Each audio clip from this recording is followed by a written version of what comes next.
जय श्री कृष्ण भक्तों, प्रेम से बोलिए जय श्री हरि विष्णु। सत्यनारायण कथा सुनने से सभी मनोकामनाएं पूरी होती है। स्कंद पुराण के मुताबिक सत्यनारायण भगवान विष्णु का स्वरूप है। श्री हरि विष्णु से जीवन की सभी समस्याएं दूर होती है। सत्यनारायण कथा आमतौर पर सुबह और शाम दोनों समय की जाती है। शाम के समय कथा करना ज्यादा शुभ माना जाता है। पंचांग के मुताबिक सत्यनारायण कथा किसी भी महीने के शुक्ल पक्ष में पूर्णिमा को की जाती है। इस कथा की महिमा को भगवान सत्यनारायण ने अपने मुख से देवऋषि नारद को बताया है। पूर्णिमा के दिन इस कथा को सुनने का विशेष महत्व है। कल युग में इस व्रत कथा को सुनना बहुत प्रभावशाली माना गया है। श्री सत्यनारायण कथा। इस दिन भक्त पूर्णिमा व्रत रखकर लक्ष्मी नारायण श्री सत्यनारायण की पूजा कर सकते हैं। मान्यता है कि ऐसे शुभ दिन पर इस व्रत और कथा से जीवन में कभी भी आर्थिक तंगी या कष्ट नहीं आते हैं। हिंदू धार्मिक मान्यता के अनुसार भगवान सत्यनारायण व्रत करने से और कथा सुनने से पुण्य फल प्राप्त होता है। श्री सत्यनारायण पूजा भगवान नारायण का आशीर्वाद लेने के लिए की जाती है, जो भगवान विष्णु के रूपों में से एक है। इस रूप में भगवान को सत्य का अवतार माना जाता है। हालांकि सत्यनारायण पूजा करने के लिए कुछ निश्चित दिन नहीं है, लेकिन पूर्णिमा के दौरान इसे करना बेहद शुभ माना जाता है। तो भक्तों, चलिए शुरू करते हैं इस पावन और पुण्यदायिनी सत्यनारायण पूजा और व्रत की पौराणिक कथा। बोलिए सत्यनारायण भगवान की जय। पौराणिक कथा के अनुसार एक बार नारद जी ने भगवान विष्णु से कहा कि हे भगवान, पृथ्वी पर सभी लोग बहुत दुखी नजर आ रहे हैं, इसका कोई उपाय नहीं है। इस पर भगवान विष्णु ने कहा कि सत्यनारायण का व्रत करने से सबके कष्ट दूर हो जाते हैं। उन्होंने कहा कि जो भी सत्य को ईश्वर समझकर उसकी पूजा करेगा, उसके सारे पाप कट जाएंगे और उसे शुभ फल की प्राप्ति होगी। श्री सत्यनारायण कथा प्रथम अध्याय। एक समय की बात है, नैमिषारण्य तीर्थ में शौनक आदि 88,000 ऋषियों ने भी श्री सूत जी से पूछा, हे प्रभु, इस कलयुग में वेद विद्या रहित मनुष्य को प्रभु भक्ति किस प्रकार मिल सकती है तथा उनका उद्धार कैसे होगा? हे मुनि श्रेष्ठ, कोई ऐसा तप बताइए जिससे थोड़े समय में ही पुण्य मिले और मनोवांछित फल भी मिल जाए। इस प्रकार की कथा सुनने की हम इच्छा रखते हैं।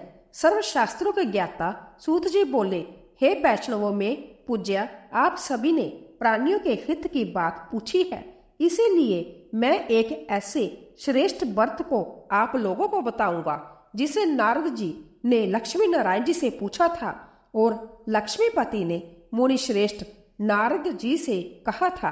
आप सब इसे ध्यान से सुनिए। एक समय की बात है, जोगिराज नारद जी दूसरों के हित की इच्छा लिए अनेकों लोकों में घूमते हुए मृत्यु लोक में आ पहुंचे, जहां उन्होंने अनेक योनियों में जन्मे प्राय सभी मनुष्यों को अपने कर्मों द्वारा अनेकों दुखों से पीड़ित देखा। उनका दुख देख नारद जी सोचने लगे कि कैसा जतन किया जाए जिसके करने से निश्चित रूप से मानव के दुखों का अंत हो जाए। इसी विचार पर मनन करते हुए वह विष्णु लोक में गए। वहां वह देवों के ईश भगवान नारायण की स्तुति करने लगे, जिनके हाथों में शंख, चक्र, गदा और पद्म थे, गले में वरमाला पहने हुए थे। स्तुति करते हुए नारद जी बोले, हे भगवान, आप अंतर शक्ति से संपन्न हैं, मन तथा वाणी भी आपको नहीं पा सकती है। आपका आदि मध्य तथा अंत नहीं है। निर्गुण स्वरूप सृष्टि के कारण भक्तों के दुख को दूर करने वाले आपको मेरा नमस्कार है। नारद जी की स्तुति सुन विष्णु भगवान बोले, हे मुनि श्रेष्ठ, आपके मन में क्या बात है? आप किस काम के लिए पधारे हैं, उसे निष्कोच कहो।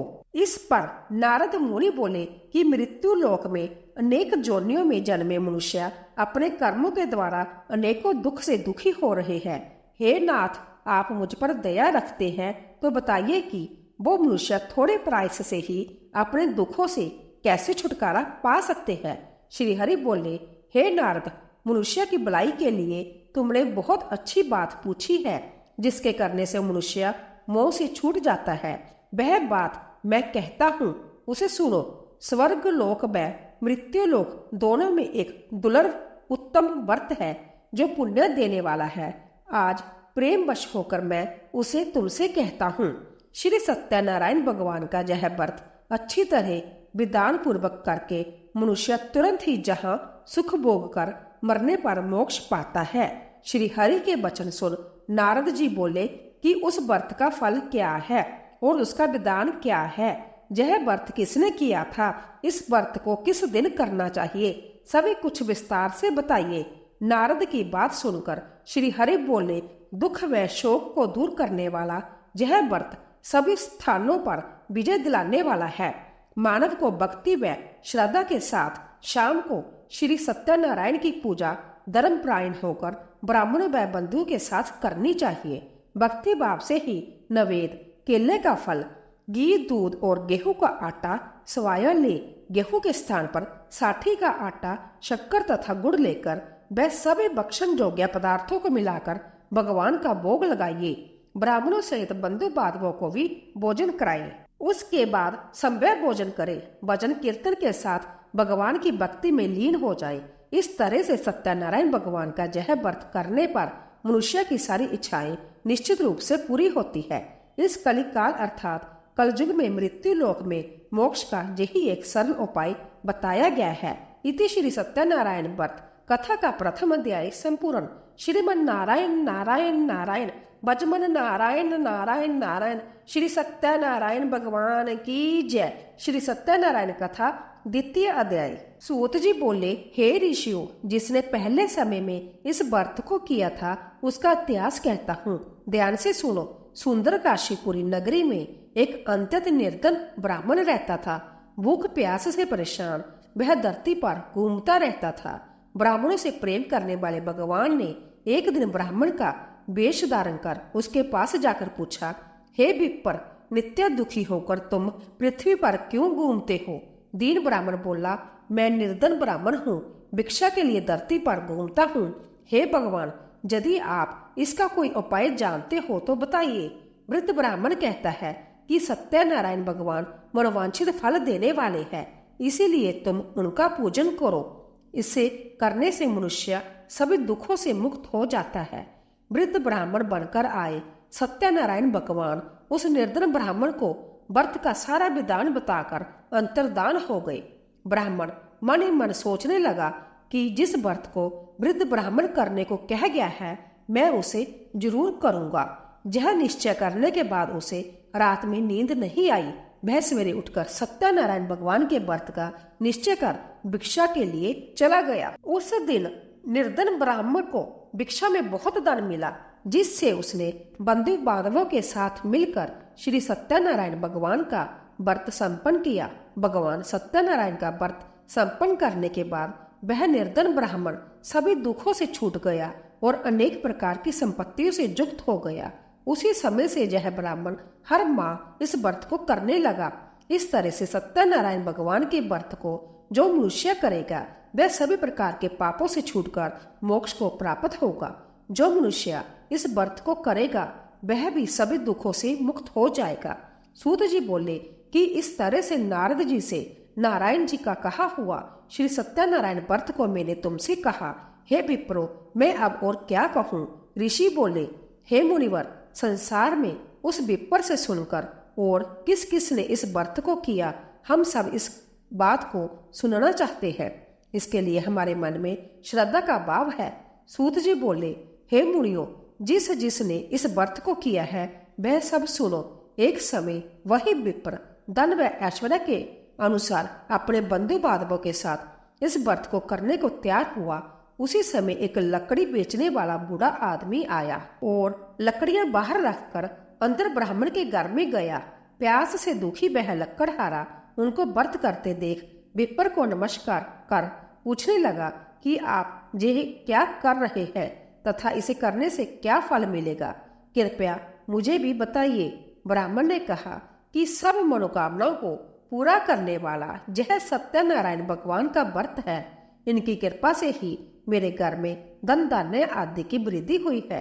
विप्र से सत्यनारायण व्रत के बारे में जानकर लकड़हारा बहुत प्रसन्न हुआ।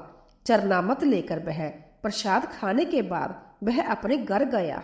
लकड़हारे ने अपने मन में संकल्प किया कि आज लकड़ी बेचने से जो धन मिलेगा उसी से श्री सत्यनारायण भगवान का उत्तम व्रत करूंगा। मन में इस विचार को ले बूढ़ा आदमी सिर पर लकड़ियां रख उस नगर में बेचने गया जहां धनी लोग ज्यादा रहते थे। उस नगर में उसे अपनी लकड़ियों का दाम पहले से 4 गुना अधिक मिलता है।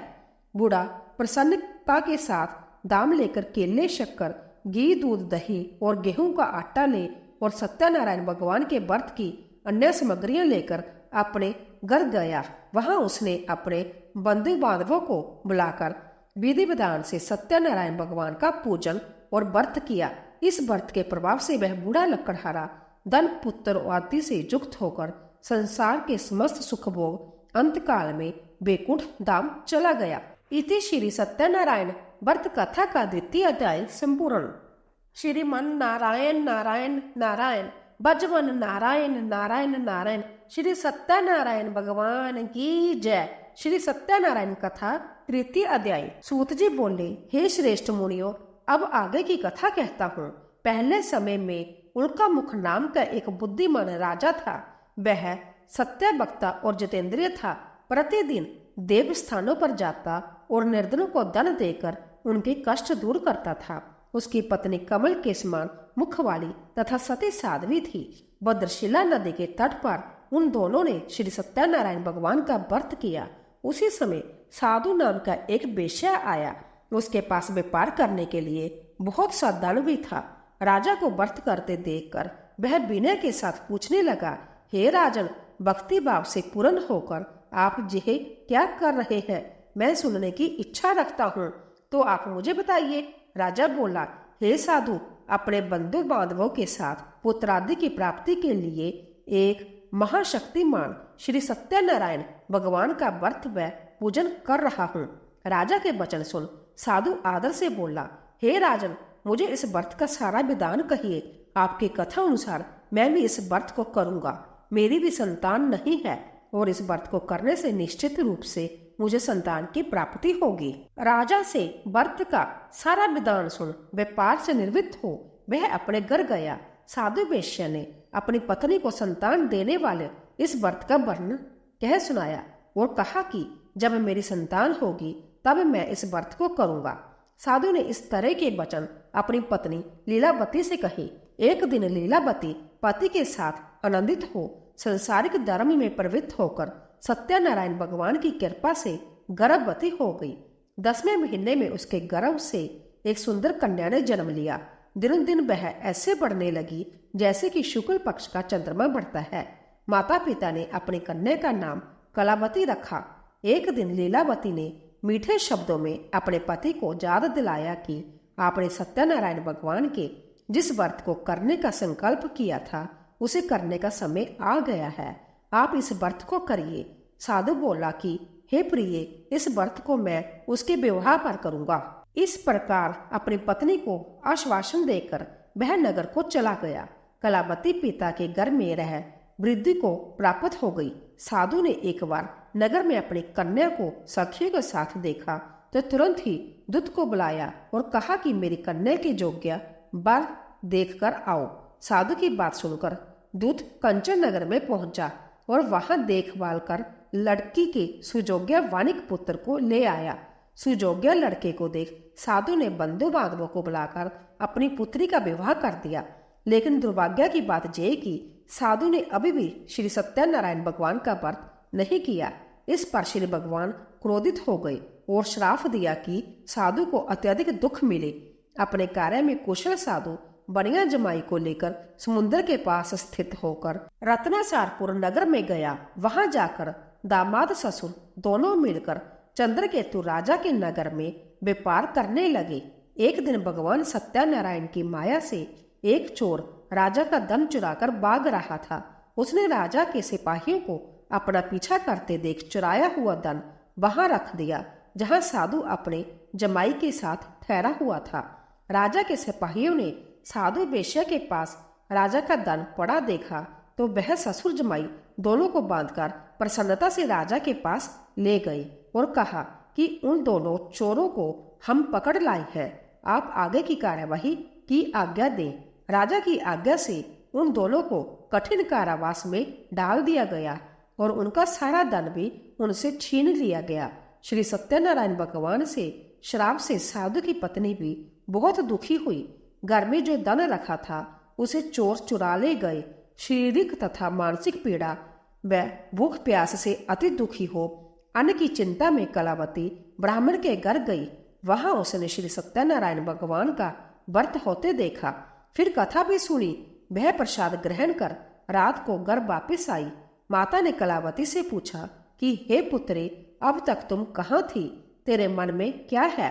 कलावती ने अपनी माता से कहा, हे माता, मैंने एक ब्राह्मण के घर में श्री सत्यनारायण भगवान का व्रत देखा है। कन्या के वचन सुन लीलावती भगवान के पूजन की तैयारी करने लगी।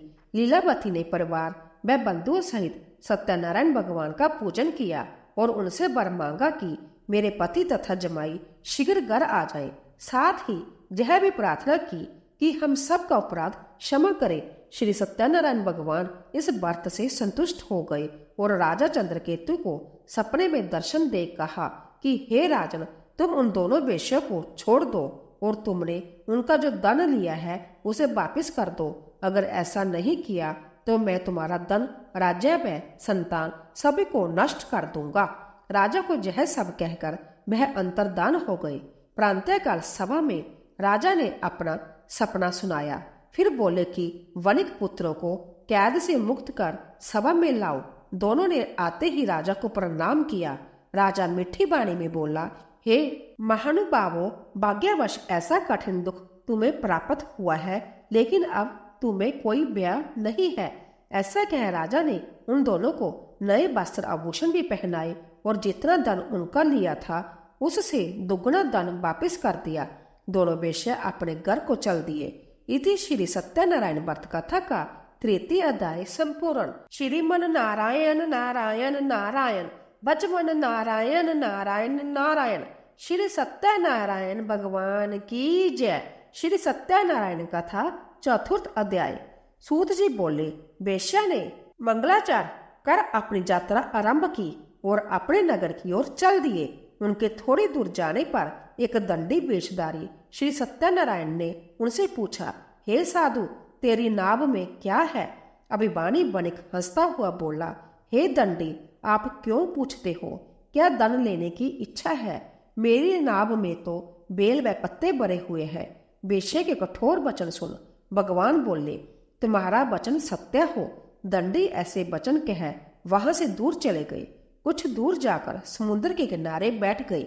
दंडी के जाने के बाद साधु वेश्या ने नित्य क्रिया के पश्चात नाव को ऊंची उठते देखकर अचंबा माना और नाव में बेलपत्ते आदि देख वह मूर्छित हो जमीन पर गिर पड़ा। मूर्छा खुलने पर वह अंतत शोक में डूब गया। तब उसका दामाद बोला कि आप शोक ना मनाएं, यह दंडी का शाप है, इसीलिए हमें उनकी शरण में जाना होगा, तभी हमारी मनोकामना पूरी होगी। दामाद की बात सुनकर वह दंडी के पास पहुंचा और अत्यंत भक्ति भाव नमस्कार करके बोला, मैंने आपसे जो जो असत्य वचन कहे थे उनके लिए मुझे क्षमा दे। ऐसा कहकर महान शोका आतुर हो रोने लगा। तब दंडे भगवान बोले, हे वणिक पुत्र, मेरी आज्ञा से बार बार तुम्हें दुख प्राप्त हुआ है। तू मेरी पूजा से विमुख हुआ। साधु बोला, हे भगवान, आपकी माया से ब्रह्मा आदि देवता भी आपके रूप को नहीं जानते, तब मैं अज्ञानी कैसे जान सकता हूँ? आप प्रसन्न होइए। अब मैं सामर्थ्य के अनुसार आपकी पूजा करूंगा। मेरी रक्षा करो और पहले के समान नौका में धन भर दो। साधु वेश्या के भक्ति पूर्वक वचन सुनकर भगवान प्रसन्न हो गए और उसकी इच्छा अनुसार वरदान देकर अंतर्धान हो गए। ससुर जमाई जब नाव पर आए तो नाव धन से भरी हुई थी। फिर वही अपने अन्य साथियों के साथ सत्यनारायण भगवान का पूजन कर अपने नगर को चल दिए। जब नगर के नजदीक पहुंचे तो दूत को घर पर खबर करने के लिए भेज दिया। दूत साधु की पत्नी को प्रणाम कर कहता है कि मालिक अपने दामाद सहित नगर के निकट आ गए हैं। दूत की बात सुन साधु की पत्नी लीलावती ने बड़े हर्ष के साथ सत्यनारायण भगवान का पूजन कर अपनी पुत्री कलावती से कहा कि मैं अपने पति के दर्शन को जाती हूँ, तू कार्य पूर्ण कर, शीघ्र आ जा। माता के ऐसे वचन सुन कलावती जल्दी में प्रसाद छोड़ अपने पति के पास चली गई। प्रसाद की अवज्ञा के कारण श्री सत्यनारायण भगवान रुष्ट हो गए और नाव सहित उसके पति को पानी में डुबो दिया। कलावती अपने पति को वहां ना पाकर रोती हुई जमीन पर गिर गई। नौका को डूबा हुआ देख वह कन्या को रोता देख साधु दुखी होकर बोला कि हे प्रभु, मुझसे तथा मेरे परिवार से जो भूल हुई है उसे क्षमा करें। साधु के दीन वचन सुनकर श्री सत्यनारायण भगवान प्रसन्न हो गए और आकाशवाणी हुई, हे साधु, तेरी कन्या मेरे प्रसाद को छोड़कर आई है, इसीलिए उसका पति अदृश्य हो गया है। यदि वह घर जाकर प्रसाद खाकर लौटती है तो इसे इसका पति अवश्य मिलेगा। ऐसी आकाशवाणी सुन कलावती घर पहुंचकर प्रसाद खाती है और फिर आकर अपने पति के दर्शन करती है। उसके बाद साधु अपने बंधु बांधवों सहित श्री सत्यनारायण भगवान का विधि विधान से पूजन करता है। इस लोक का सुख भोग वह अंत में स्वर्ग जाता है। इति श्री सत्यनारायण व्रत कथा का चतुर्थ अध्याय संपूर्ण। श्रीमन नारायण नारायण नारायण बजमन नारायण नारायण नारायण। श्री सत्यनारायण भगवान की जय। श्री सत्यनारायण कथा पंचम अध्याय। सूत जी बोले, हे ऋषियों, मैं और भी एक कथा सुनाता हूँ, उसे भी ध्यान पूर्वक सुनो। प्रजा पालन में लीन तुंगध्वज नाम का एक राजा था। उसने भी भगवान का प्रसाद त्याग कर बहुत ही दुख लिया। एक बार वन में जाकर वन्य पशुओं को मारकर वह बड़ के पेड़ के नीचे आया। वहां उसने ग्वालों को भक्ति भाव से अपने बंधुओं सहित सत्यनारायण भगवान का पूजन करते देखा। अभिमानवश राजा उन्हें देखकर भी पूजा स्थान में नहीं गया और ना ही उसने भगवान को नमस्कार किया। ग्वालों ने राजा को प्रसाद दिया, लेकिन उसने वह प्रसाद नहीं खाया और प्रसाद को वहीं छोड़ वह अपने नगर को चला गया।